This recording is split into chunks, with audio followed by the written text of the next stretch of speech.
Tonight, apparently the clocks change. Did you guys hear about that? Yeah. Well, talk about hypnotic things. The country is going to change what time it is, but we're not. No, we're not going to change what time it is. I'm going to leave my watch the same and come back at the same time, because some people have planes they have to catch, and that'll give them an hour extra. So if you change your watch, you'll be an hour late. So if you just think that, see, it's 10 o'clock, so come back at the same 10 o'clock tomorrow. If you change your watch, then come back at 9 o'clock tomorrow. If that's not fucking confusing enough, then wait till the rest of the day and then think about it. Last time we did this, we had an evening session on Saturday and ended at noon. And I guess some people are stuck, so they planned on leaving earlier, so they made it so they have tight connections. I don't care. I'm not going, so it doesn't make any difference to me. But we're going to meet at exactly the same time, and exactly the same time. Given the sun and the earth, not given the politicians. The stuff about changing times is so ridiculous, because they started doing daylight savings to save candle wax. I'm not making this up. This is true. Ben Franklin came up with this idea in the United States. He was sitting there, and he ran out of candle wax, and he was trying to write his almanac or something, and he thought, gee whiz, if when fall came, if we actually moved time, then I wouldn't burn as many candles. And and if you think it's goofy here, in the United States, only some of the states go on daylight saving and some don't. So I did a workshop in South Bend, Indiana, but I stayed in Chicago, and it took about 45 minutes to get there, and I would actually arrive at the workshop before I left the hotel.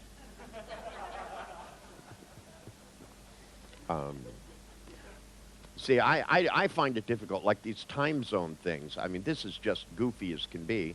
I mean, why don't they just leave the time the same and let everybody adjust? But instead, they change the time. So when you fly from San Francisco to Australia, you get there the day before you left.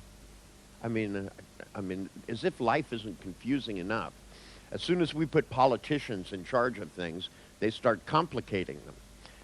One of the things I've always been envious about Germany, I have to admit, is that you guys call the places where politicians stay rat houses.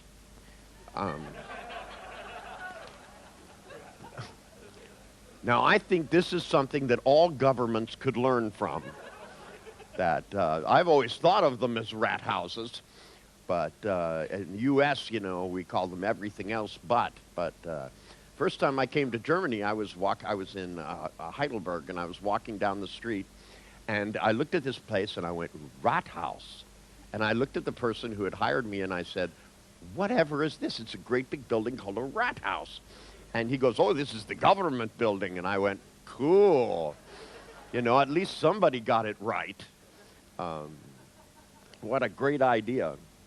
I mean, it's if we took the best ideas from all different countries, things would actually evolve quite well, I think. I've been watching this stuff on TV because I have no choice about what's going on in Afghanistan. What a screwed up place that is.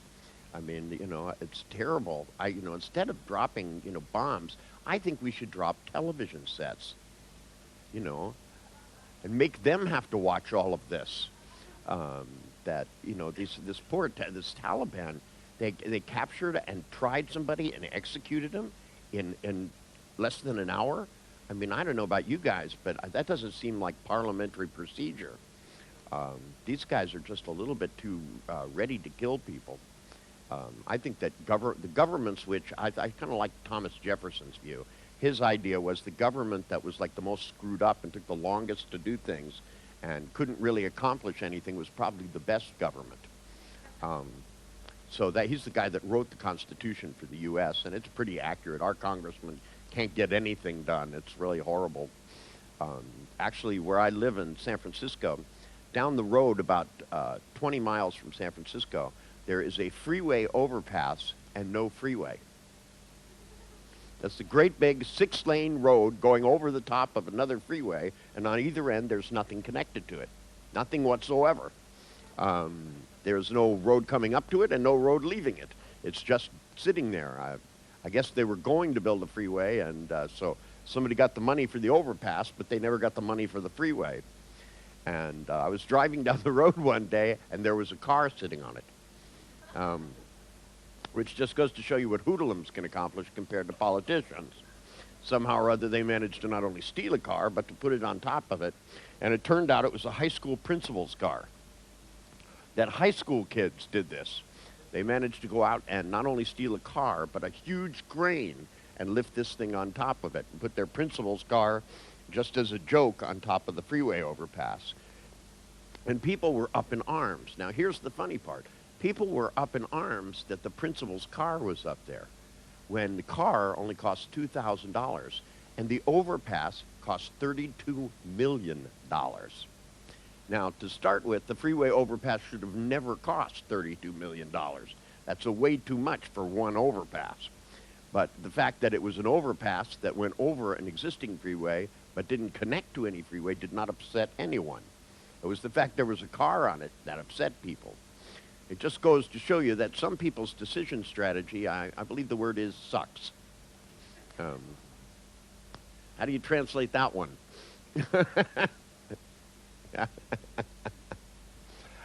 Anyway, I wanted to start this morning. Somebody left me a thing here, and it says, how can I, and then I believe the word is fully, but it has a pound note and ULLY.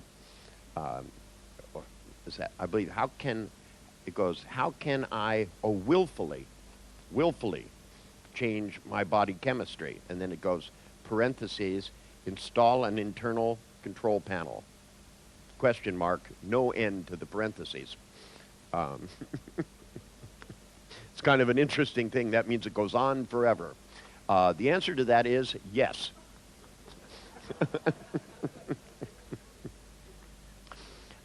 That whenever you want to control your body chemistry, that's part of what design human engineering is all about. In design human engineering, one of the first things that we do in all design human engineering courses is we get people to imagine in front of themselves a control panel. And usually the first thing that we do is we connect a lever so that as you increase the lever, even though it's imaginary, it doesn't matter, as you increase the lever, that you control something like the amount of adrenaline in your body. And what we do is we literally have people go and think of some time where they had an adrenaline rush, or else we look at them and go, "Boo!" One or the other. And at the moment we go, "Boo!" we go like this and slide the lever up. And then what we do is we go back and we put them into trance, and we literally give their unconscious the suggestion that as we increase this lever, that the amount of adrenaline in their body will increase. Now, we also usually put a lever for relaxation. Just pretty much, it's kind of what you did yesterday. If you think about it, you kept making an anchor that was connected with all the things that would help it so that you relax. If instead of making it so that I had control over an anchor on somebody else, in essence, all you're doing is making your own set of anchors. Now, the kind of nice thing about doing it this way is that when you get to things which are much more sophisticated. Now, the thing about building internal control panels is that it does require that you become somewhat of a good hypnotic subject. I have yet not found anybody that has any problem doing that, except for Henry Hilgard, the guy that made up the susceptibility test. He, by the way, on his own hypnotic suggestibility test, is the only other zero they've ever found. The lady I told you about and Henry Hilgard are the two unhypnotizable people. Now, I don't know about you guys, but if I dedicated my life to studying something, I would definitely want it to impact me. I find it odd that he is one of the leading experts in the history of hypnosis, and that he runs a place at Stanford that's in a whole wing. I mean, you know, this is at Stanford University. A parking place there costs more than I could ever afford for a year. I got scholarships to several colleges. I couldn't afford to go to Stanford because I couldn't afford to park there, let alone the tuition. Just ridiculous. I mean, it's so expensive to go to this school that it's just ridiculous. And here he's got a whole wing building. He's got hundreds of grad students working for him, doing all this research on hypnosis. But yet, according to him, he's never been in any kind of a trance. Now, however, I saw him give a lecture one time, and I have to tell you, he was pretty much in a trance the whole time he was doing it. He walked up in front of the audience, he looked down at his notes.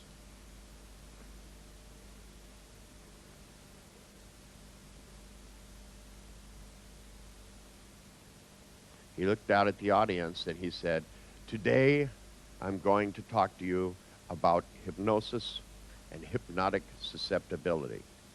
Then he began to say the order in which people are able to do hypnotic phenomenon. Now that doesn't take into account what I believe, which is that most people do hypnotic phenomenon all the time.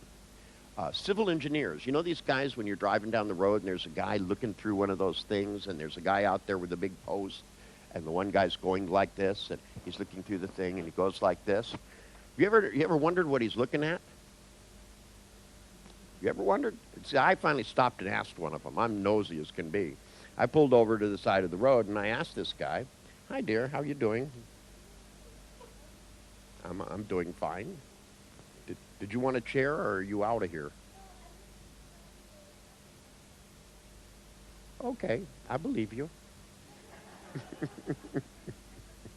You okay, have fun. Yeah, you do. You look like you're going to do something you're not supposed to. You're going, what? Is there a holiday I don't know about?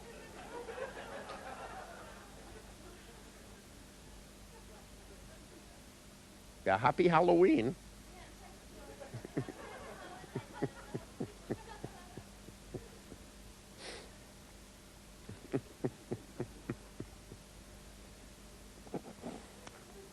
I have a digital thing in my head that's clicking off the dollars I don't have. And every time I look at my watch, it moves faster and faster and faster. What? Take it out and turn it upside down, and then it'll show me how much money I don't have upside down. Yeah, you take all those sixes and turn them into nines. That'll help. Yeah. Yeah, there's some things that really works for and some things it doesn't, you know. I mean, if you take the price of a product and turn it upside down, it could go either way, you know. It can go from 300 and something to 900 and something. So, you know, it's some things work better than others. Although I have to admit, my wife does negotiate with everyone, everywhere. That actually, she bought a ring yesterday. She went in the jewelry store, and she looked at the woman in the jewelry store, and she said, "Oh, yes." She goes, "This is the perfect ring." And then she looked at her like this, and the woman was so perceptive, she went, "You're going to ask me for a discount, aren't you?" And my wife went like this, and she said she just knocked $120 right off of it, man, just like that. She just quit. She gave in. She knew when she was beat.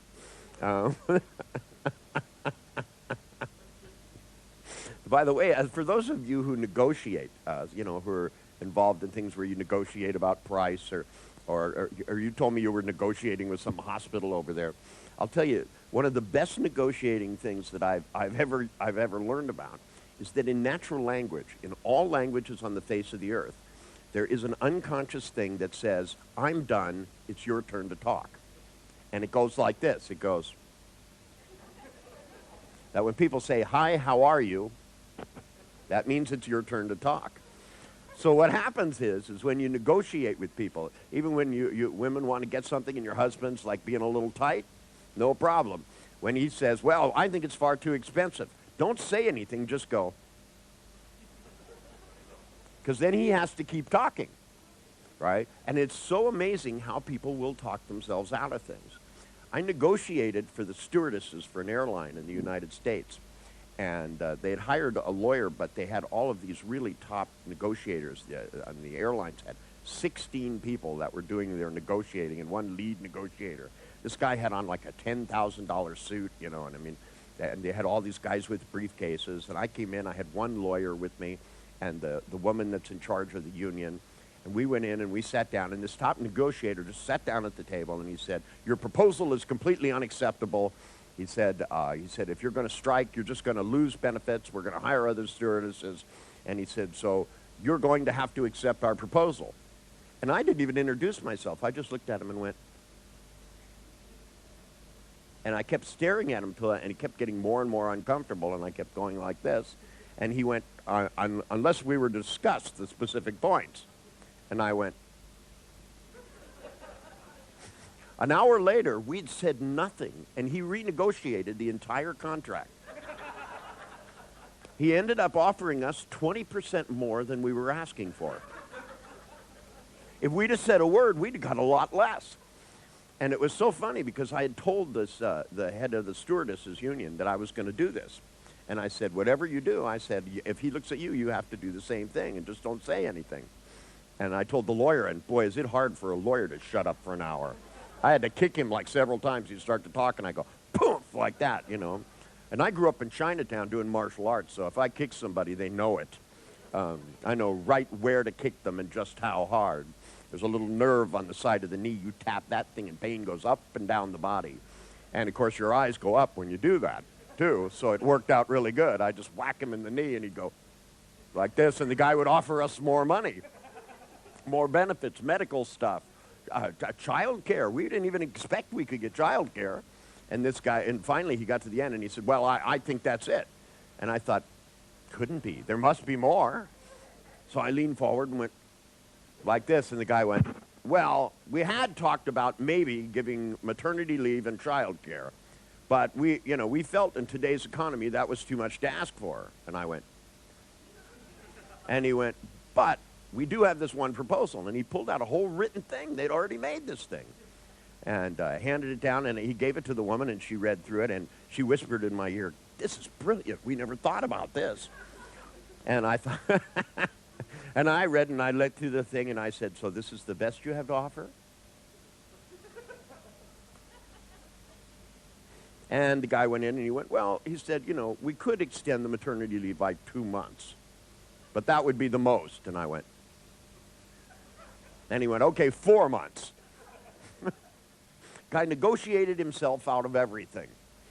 Now, well, I never like to work too hard. That's always been my policy. I think that, that most psychologists work way too hard. All those tests they give people, have you ever seen some of these things, that MMPI? What a load of crap that is. When all you have to do is really look at somebody and say, hey, babe, what's going on, And they'll tell you. They go, well, I feel really fucking depressed. And then they have to give you a 25-page written thing and then go through and grade the thing and evaluate it with all of these books. They used to have this other personality inventory, and somebody gave me a copy of how you interpret the results. And the book itself was this fucking thick and just full of all of this stuff, and it had questions like, would you prefer to go to the beach on a sunny day or on a rainy day, or I just don't care? And, of course, if you were depressed, you were supposed to answer, I don't just care. But I'm sure there are like some depressed people that like to go to the beach on sunny days. And who the hell wants to go to the beach and sit out in the rain, Me. I like doing that. And, but I'm not depressed at all, It's just I happen to like the rain. I think it's great. It gets all the other people to leave. And I don't like to go out in the sun. I was in it once in, I guess it was 1960-something. And I got burnt from it, and I've never forgiven the sun for it ever since. I mean, being a musician, I didn't get up till the sun went down. And now I'm always inside some lovely conference room, tastefully designed. This is a pretty nice room as far as conference rooms go. It's a little small. If I had built this, I would have not wasted that deck out there. I'd have made the conference room twice as big. But then I don't really like going outside. But whoever built this said, a conference, that's what, 10 people? Big meeting. Because actually Ronnie wanted to do something next year, but he said, can we do it in a place that has a bigger conference room? Because I wanted to come here, because I like it here. I like being by this lake, which disappeared this morning. Did you guys notice that? Those of you staying in the hotel, I looked out the window. There was no lake. It was gone. There was just a big white cloud out there. Being from San Francisco, it looked familiar. We get a lot of fog in San Francisco. And it's kind of nice. I look out my window some days, and I see the bay, and I look out the window one day, and all I saw was condominiums. Apparently my bay view disappeared. They built 150,000 condominiums between me and the bay, and I only lived a block away. just all of these thousands of condominiums because of all this dot-com stuff. All of these dot-com companies have come and said, aha, they said, we're in business. And you go, what do you do? And they go, we don't know. Have you seen commercials for these companies? Some of them I cannot figure out what the hell they're selling. I mean, to me, it seems to me if you're going to advertise something or communicate something, people should at least have an idea what it is. But, I mean, they have all kinds of commercials. They have a new one for Johnny Walker, which is Scotch. And for some reason, they have this actor walking in the middle of lions in a coliseum, you know, talking about being afraid. And suddenly he pushes over a wall, and then they go, Harvey Keitel walks. And then underneath it, it says Johnny Walker. But in no way is associated with getting drunk. They should have Harvey Keitel with a bottle of Johnny Walker going, blah, blah, blah, blah, blah, and goes, this is where I get my courage from. You know, come right out and say it, you know. Yes, me, I get my strength from a bottle of Scotch. Well, I didn't make the commercial, I just understood it. See, to me, I think human beings understand things a lot more simplistically. That human beings understand things in one of two ways. They understand things linearly because you tell it to them, or they understand it in the way people understand things unconsciously, which is much more nonlinear. It also doesn't have any negation in it whatsoever.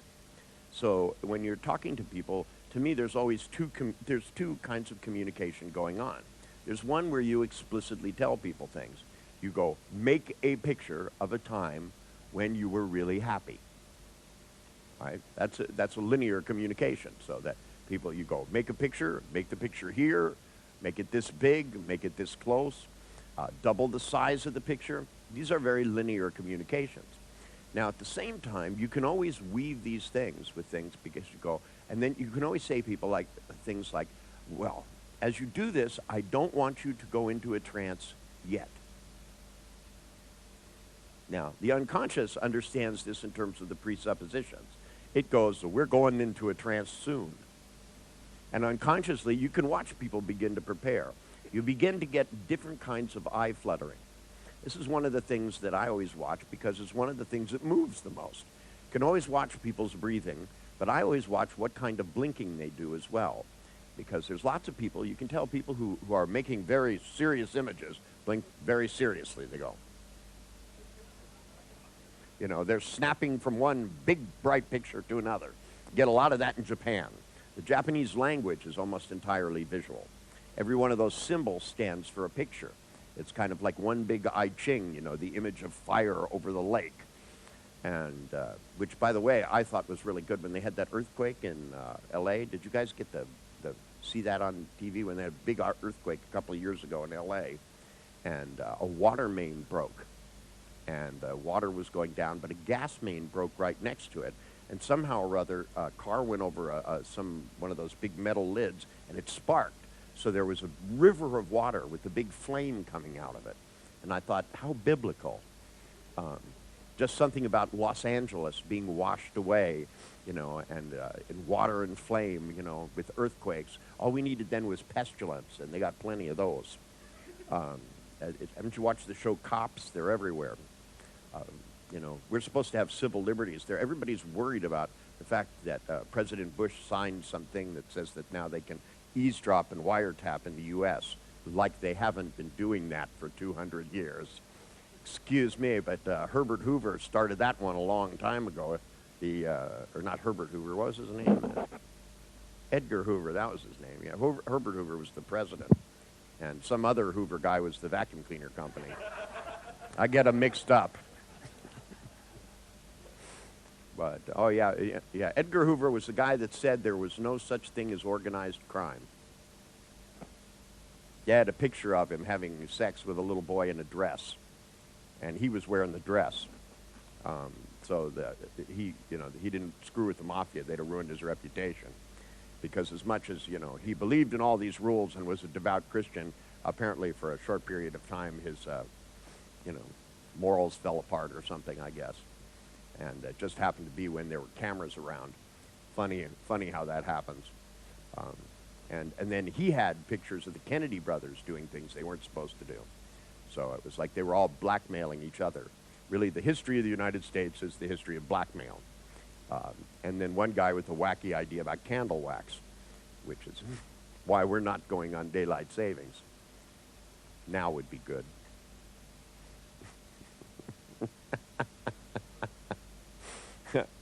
That. See, what I want to demonstrate to you is that it's just as important how you do things as what you do. See, if I look down and I say, okay, Charles, what I want you to do is I want you to try something new.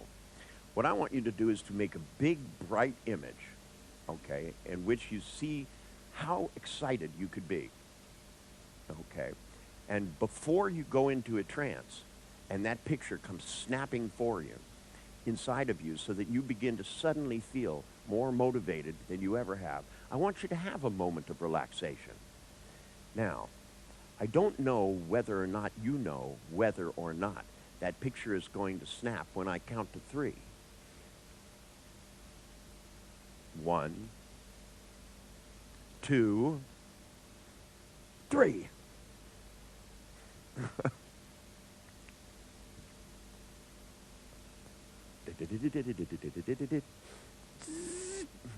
Now, somebody said, how do you install motivation on your control panel?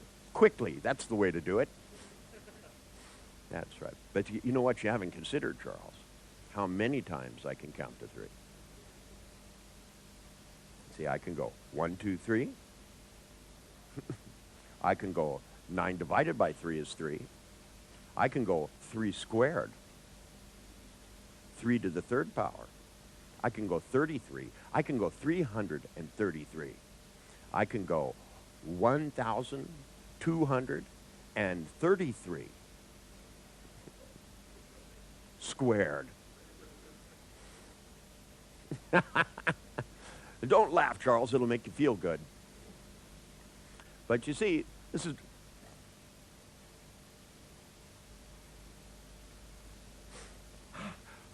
And so, well, I got one note. It said, what do I do about motivation? I install it. Say, I get it. Somebody once came to me and they said, my problem in life is I procrastinate. And I go, how long does it take you to procrastinate? Because, see, to me, I always try to look for paradox everywhere I can find it.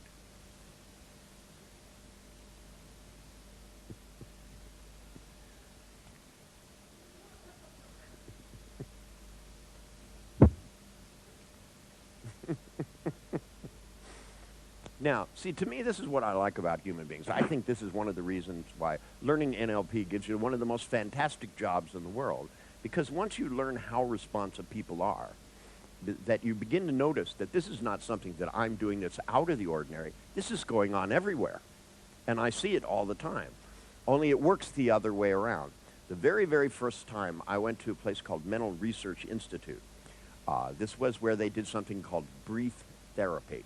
Brief therapy, by the way, was counted 10 sessions. Now, in those days, that was miraculous, because most people went to therapy for fucking years. I mean, this was 20-some-odd years ago. And they went, and we all sat behind this. You mean it's just going on its own now? It was 23 years ago, actually. And you know, I was 23 years old at the time. Anyway, the 3 of us went down there, and we sat behind, actually, it was 1, 2, 3 different glass mirrors. And, oh, so nobody behind that camera. Oh, so we have 1, 2, 3 cameras, and that one's empty?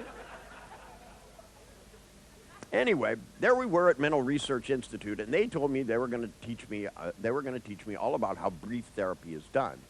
And I'd never seen a client 3 times. I didn't know you were supposed to take that long. And so I was figuring out, God, what would I do with the other 8 sessions, you know? Because I like to see people once, and then I like to check up once afterwards to make sure that everything has worked. And having done things with Milton, you know, sometimes I would see people for 15 minutes, but sometimes I'd see them for 6 hours if that's what it took. You know, I mean, and I'll tell you, you couldn't wear them down after a few hours. You know, I'd have people, depressives come in and they'd just be laughing. You know, it was 1, 2, 3, bang, and they were laughing. You know, and what's fun is when the depressives can't stop laughing and they're telling you about their depression, they're going, yeah, I've been depressed for years. You know, and then they go, can I stop laughing now? And I go, no, maybe in 33 years. It's starting to spread now. That's okay. Now, I don't want you to get involved in his laughter, and I don't want you to do it now. It's just like when I negotiate. I always tell people now, I don't want you to be too flexible in your position, and unless you see my point. That's one of the best negotiating tools, too, is that you go through and you say whatever you want, and then you lift your finger up and go, can you see my point? And people will connect the dots. You go, I think that what we should do is go back and reevaluate these wages. Do you see my point? They always say yes, because they can. So you always get your way. Do you see my point?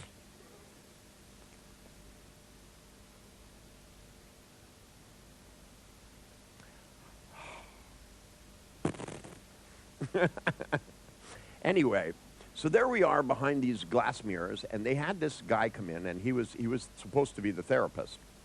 And the guy came in, and he sat down, and this woman came and sat across from him. And he said, well, how are you doing this week? And she said, well, I don't feel like I'm doing any better. And he said, really? He said, what's wrong? Bad question to ask people, because they'll answer it. Anyway, she stopped, and she looked down, and she looked just miserable. And she said, well, you know when you really have high hopes for things and things don't work out, how bad you can feel? And sure enough, he did. He went, trying to be empathetic, he went, yeah, like that. And she leaned over and touched him on the knee. Anchored him perfectly, I have to tell you. And she said, me too. She said, well, you know, I had really hoped things would get better in my personal relationship, and yet every day seemed like the same thing. And he went, yeah. And she touched him again, and he went. It was one of the best pieces of hypnosis I'd seen in years. Only the client was doing it to the therapist. See, in those days, psychiatrists actually had the highest suicide rate. Think how fucking crazy that is. Why did they have the highest suicide rate? Because in those days, all they did was listen. And the patients got to come in and dump shit on these therapists. And the therapists would come in and they'd take their notepad and they'd sit, and the patients would even lay down and face in the other direction. And they'd sit back like that, and the patient would go, yeah, sometimes you wake up in the morning and, you know, you just feel like life is shit, you know. And the therapist would write down, life is shit. And they'd go, yeah, you know, you get up and you're driving to work, and you ask yourself the question, is it worth it? And they'd go, is it worth it? And they go, and sometimes I just feel like I want to end it all. And they'd go, feel like you want to end it all. Right? And the patient would feel a lot better. They'd get up and they'd go on their way. And the therapist would be reading his notes. Is it all worth it? Feel like you want to end it all. Is it all worth it? Feel like you want to end it all.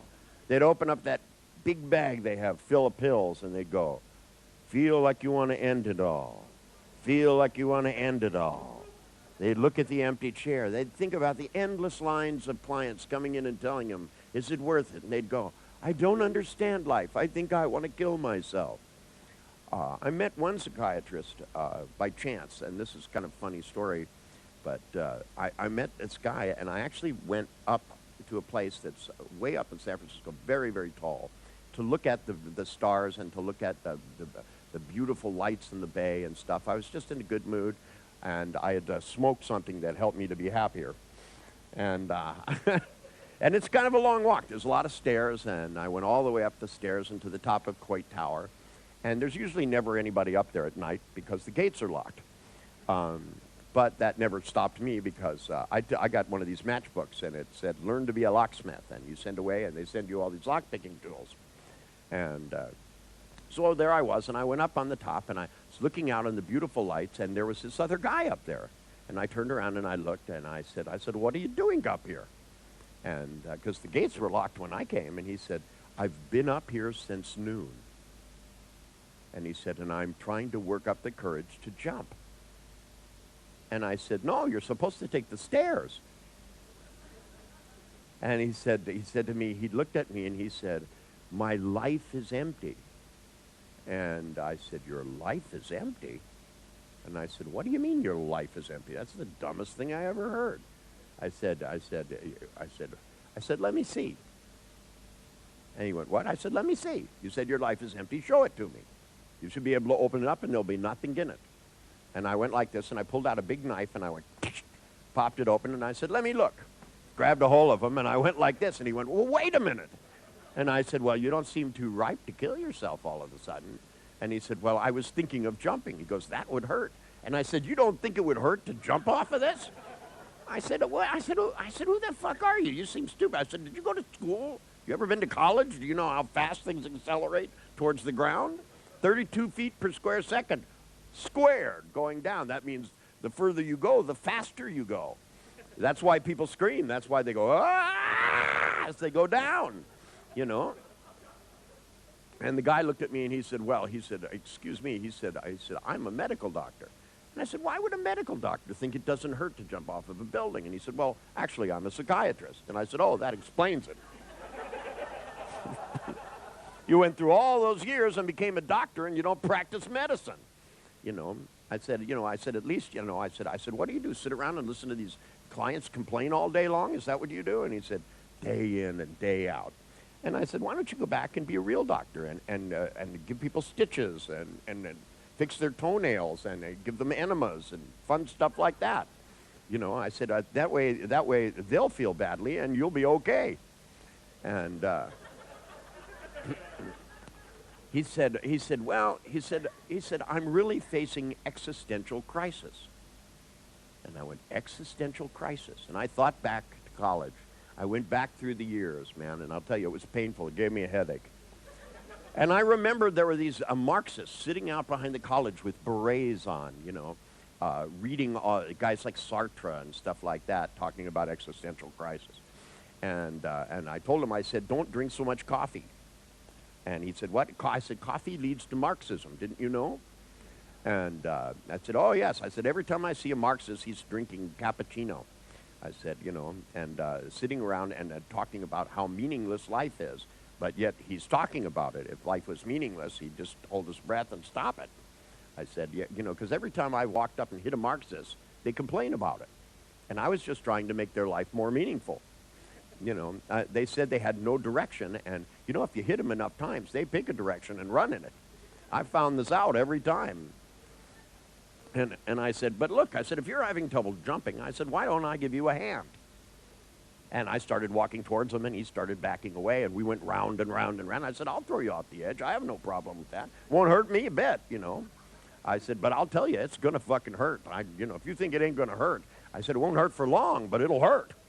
And if you don't think you'll be scared for about that long, And I said, and when you hit and your internal organs splatter, and your skull crushes and you lay there in a pool of blood, you get a good 2 minutes before your brain dies, where you get to sit there and say to yourself, why the fuck did I do this?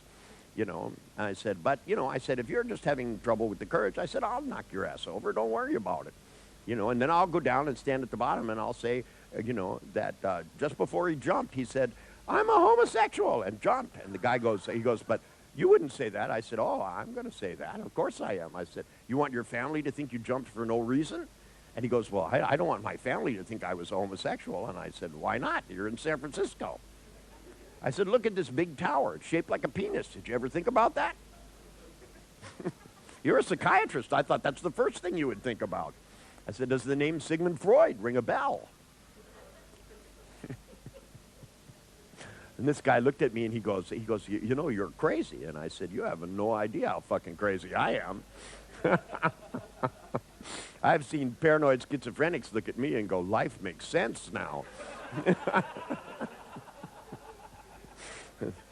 I can live a normal life as long as I'm not him. See, to me, the one thing is if you don't have flexibility in behavior, you'll never be convincing. And to me, one of the things that makes me convincing that I can say the oddest things to people and they respond is that I'm not looking to make them understand. I'm looking to make them respond. See, the thing is with clients, clients who are depressed don't want to be, they're not depressed around me, they're frightened. And I figure that's a step in the right direction. That, you know, if they go, nothing motivates me, and I open my desk drawer and pull out a knife this big and stab at the desk like this, and look at them and I go, thinking of suicide? You know, suddenly they'll go, you're scaring me, and I'll go, good. Why do you think they sent you to me? Well, the thing is once they're scared, they're not depressed. I figure I count that as step one. Now, if we can get them from being scared to starting to consider what they want to do with their future to have fun, you know, because I go, not having any fun? I go, what would be better than my killing you? And they go, well, I could, lots of things. And I go, name one. We'll try it, see if it works. If not, I'll kill you. Because, see, to me, they go, you're just kidding. And I go, are you willing to risk it? Something about it makes it so that it suddenly seems like a good gamble to try something new. The one depressive I was telling you about, her name was Martha, by the way. And Martha was actually a fairly attractive woman, but she'd been depressed for so long, she looked like she was cast in stone. And once Martha started talking faster, I said, Martha, I said, how did you get so fucking depressed in the first place? And she looked at me and she said, I'm really lonely. And I said, do you go out and meet people? And she goes, no. And I said, my point exactly. Now, when I saw Martha, at the time I lived way in the middle of nowhere in the Santa Cruz Mountains, and I had an office in my house. So I took Martha, we got in the car, and we drove 20 miles to town. And we went to an outdoor cafe, and there were all these people sitting around, and they were playing jazz music, and the sun was outside. I hated it. And we walked upside, and we walked into the cafe, and she kind of looked around. And Martha was a musician, too. She actually played music. That's what she did when she sat around by herself depressed. And she was going, oh, this is lovely music. And I said to Martha, I said, this guy over here is about your age. I want you to go over and ask if you can sit at the table, and then ask him questions like, are you married? And she said to me, I could never do that. And I looked at Martha like this.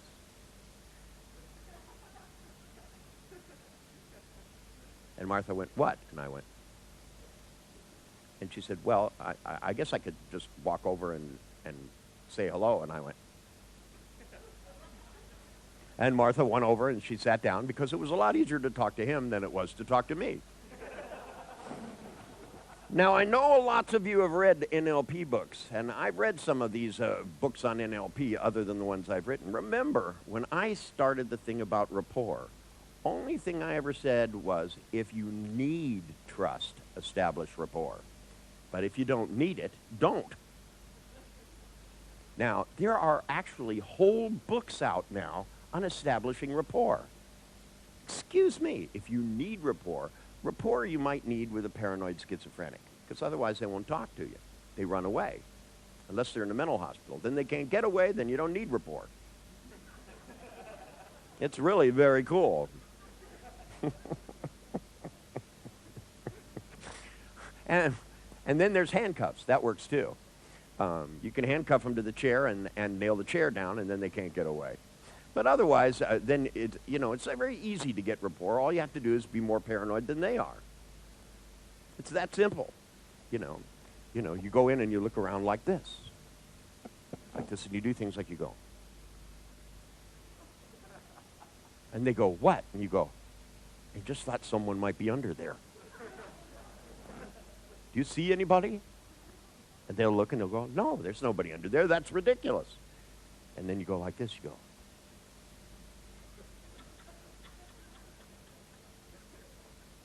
And they go, what are you doing? And you go, somebody could be hiding under that. Maybe they're running back and forth really quickly.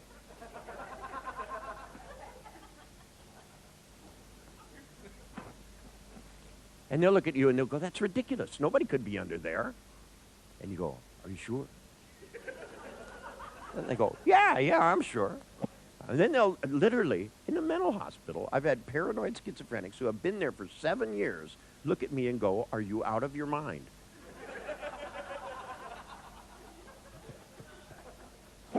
And then you look back at them and you go, "Excuse me, I can leave here. You're stuck.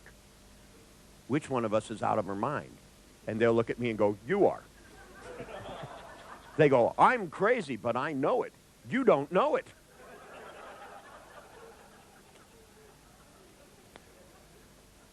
Then I look at them and I go, "Who's in your pocket?" And they go, "What?" And I go, "Who's in your pocket?" I heard a voice. And they always do this. They go, "There's no one in my pocket." And I go, "Are you sure?" And they'll go, "Yeah." And I'll go, "Then why are you in this mental hospital?" And they'll go, "Well, because I've been diagnosed as paranoid schizophrenic. I think people are after me." And I go, "Who? Are they in your pocket?" And they go, "You can't fit a person in your pocket." And I go, "Oh. Are they in the closet?"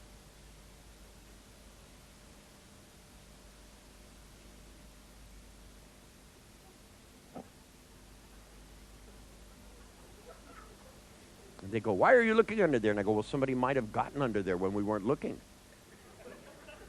They might have left the closet, came and got under the paper, right?"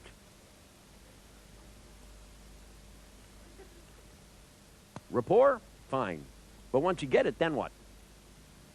What do you do with it? How do you get them to be less scared of everything? By making it funny. That's how. When things are funny, it's hard to be afraid of them. You ever notice that? It's just that simple. How do you get people over depression? You make it funny. How do you get people to stop being too serious? 1, 2, 3. Look, I got 80% of you now. They're all laughing, going, "Ha, ha, ha, ha, he's laughing. Oops, so am I." But you see, this is the thing is that I found that most of the problems that people can't deal with, they can't deal with because they make them too serious. And what does it mean to have something be too serious? Well, that brings us back to the body chemistry thing. It's really a biochemical response where you feel bad about bad things. And bad things happen to everybody. But what if you feel bad when nothing is happening? And people are quite capable of doing this. Otherwise, they wouldn't be clients. They come in and they go, "I'm afraid to take chances in life." I don't know how many times I've heard this. And I look them in the eye and I go, "You came to talk to me and you think you don't take chances?" And they go, what do you mean?" And I go, "That's right. You know that fear you have? Double it." Now would be a good time. Double it again. Right? You know, some people pay money to go on thrill rides to be afraid. The biggest roller coaster of all, that's the one where you begin to become afraid to live your own life. Where you actually become so good at see, because the thing is they have no control panel. Their fear, quote, gets blown out of proportion. How do they do it? They make big, bright pictures of scary things happening. How come they don't meet people? How come Martha didn't meet people? You know why? Because she always made pictures of them not liking her. It's not that she didn't make pictures. It's that she made pictures of people she didn't know actually disliking her. That's how people do shyness. Shyness is not a simple task. It's not like it just happens to you. Oh, no, it's very complicated. You have to make big, bright images, put them in just the right place in your mind so they'll scare the piss out of you. I mean, if you stop and think about the things that you're afraid to try. Some people are afraid to draw. What happens if you draw something and it doesn't look good? You know what you do? You turn the piece of paper over and do it again. Or you use a pencil with an eraser. Or you get a whole pad of paper. Or this time you actually make a clearer picture in your head and trace it. You know how people draw well? People who draw things well actually imagine a pencil on the outside and then one on the inside, and there's a wire connecting them.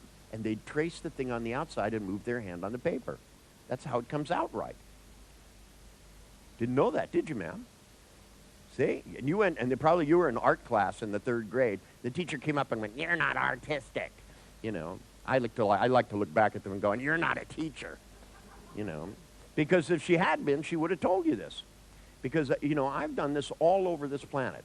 That, I get a whole art set and I bring people up, I put them in trance and I tell them, "Look, I want you to make a hand on the outside, one on the inside, so that when you draw somebody, you actually draw it like this, so that it goes like that. That way what you see on the outside is going to somewhat match what you see on the inside.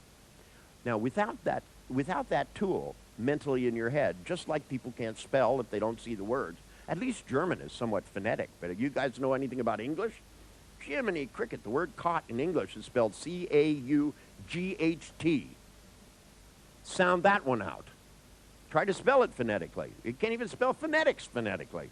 Do they start phonetics in German with an F? What did it start it with? PH. Oh, that makes sense. Phonics. I mean, whoever made up the system and named it phonetics was out of their fucking mind. I mean, you can't even spell phonetics phonetically. That doesn't make any sense. But artistic, excuse me, if they don't give you the machines like this, that mental machines to begin to use your mind. See, it's the construction of mental machines that I've always added. That to me, I know that the person who's depressed needs a machine so that they can start laughing. 1, 2, 3. Now, with that simple piece of hypnosis, suddenly the depressive will say, well, you know, my life seems empty. And I go, 1, 2, 3. And they start laughing. And then they go, well, my work seems empty. And I go, 1, 2, 3. And they start laughing. Because what's going to fill it up? What is it empty of? What it's empty of is good feelings. And why is it empty of good feelings? Because they don't have any practice in how to make them. It's not that they're incapable of feeling good. It's that they haven't practiced it. It's not that they felt wonderful for years and now they're not. They never felt good because they just don't know how to do it. I mean, maybe when they were a baby, they went around and had some joy, but somebody stomped it out of them. But we don't know how. And the loop is something that goes like this. If you start to feel good, question it, and then feel bad. Most depressives have even had happy experiences. And you ask them, and you go, well, last week you went to a party. Were you having fun? And they'll literally say to you, well, at the time I thought I was. But when I thought about it later, it didn't seem like it really was that fun. They decode everything so it becomes less than. It makes more sense to me to turn these things around the other way and begin to decode things so that you start to understand how it can be enjoyable. Think how horrible it would have been to be a psychiatrist and for years to have to listen about how fucked up everybody's life is. I'm sorry, but I won't listen to it. I make fun of it from the moment they start talking until they stop it. Because to me, it isn't helping them at all to be able to let them engage in the activity, the very activity that's spoiling their life. If they come in and demonstrate how to feel bad, and I let them do it, then what I'm doing is letting people engage in the very activity that's spoiling their life. It is, in fact, practicing and answering the question, how much pleasure can you stand? So I thought we'd start this morning by engaging in a little artistic work, so to speak. But the artistic work goes like this. What I want you to do is, see, yesterday we took one feeling and we started to spin it. Now, what I want you to do is to try something just for the hell of it. What I want you to do is I want you to go and ask the person to think of 4 different things. I want you to find a time when they were really excited, okay? Sometime when they were just lit up and excited. A time where they were really enjoying themselves, you know, doing something.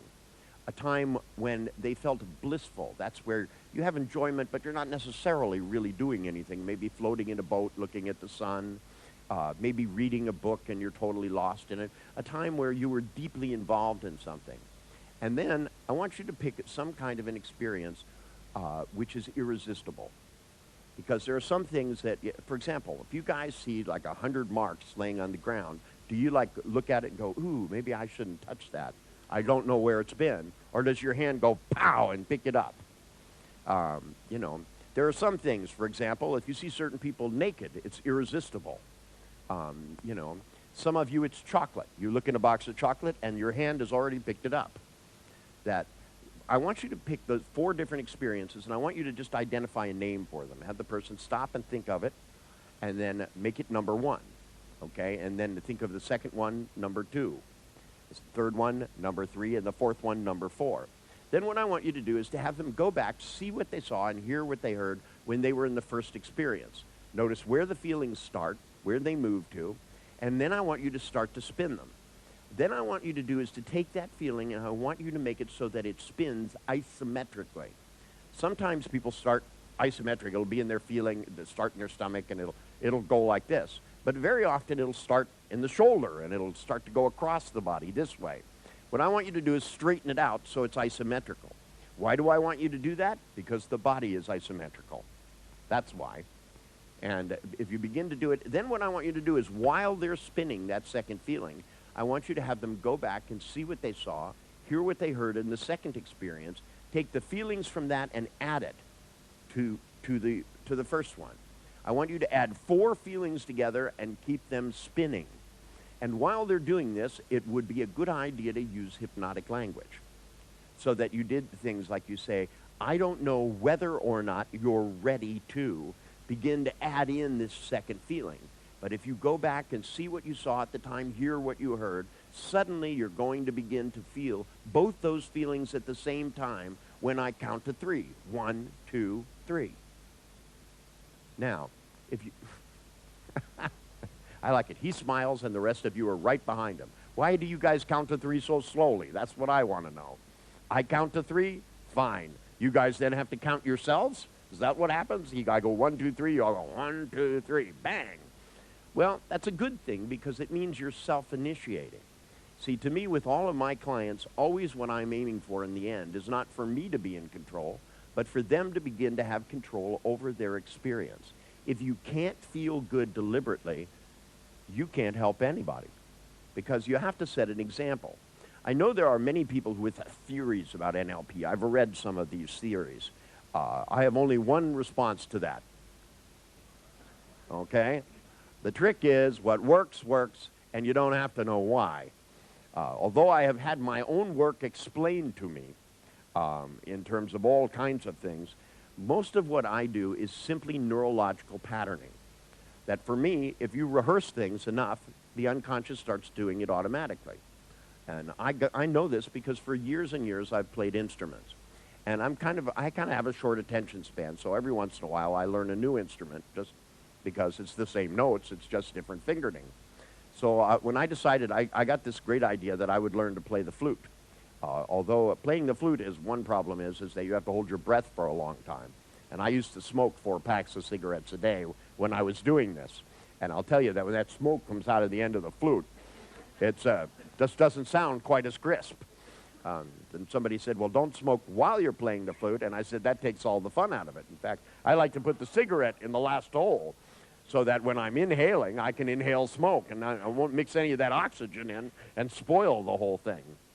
I got this because I used to play with a guy who was a Rastafarian. And this guy was from Jamaica. He was an absolutely great clarinet player. But he used to roll these huge joints and stick them in the end of the clarinet. And so that when he was playing, the smoke would be blowing out. And then when he inhaled, rather than most people who go like this, he would go like that, and smoke would come in, and it would come out his ears and his nose and everywhere. And after a couple of hours, though, he played a lot slower than he did when he started. Didn't matter what the song was, it always kind of slowed down. And we'd go 1, 2, 3, and then he'd go, and. It's what makes it sound Rastafarian. You're on the downbeat, he's on the upbeat.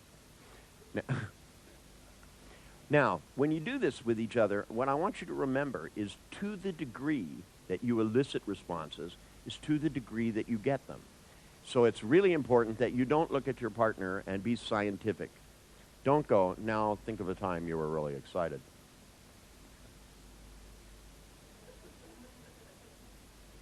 The thing that makes NLP work is going first. That if you're going to ask somebody about excitement or about a time they were really motivated, the first thing you have to do is think of one for yourself. So you go into that state. So when you go, think of a time that you were real excited. It's really different than go, think of a time you were terribly excited. It's just not the same thing. The other thing is you have to be patient enough to let the person go into the response. Because if you say, think of a time you're really excited, and somebody goes, yes, go, really excited. And they'll go, yeah, and you go, even more excited than that. You know, totally lit up. You know, I mean, like 1, 2, 3,000.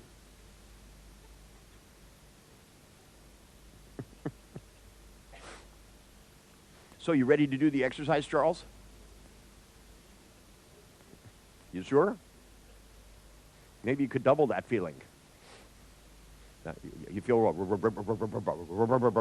now?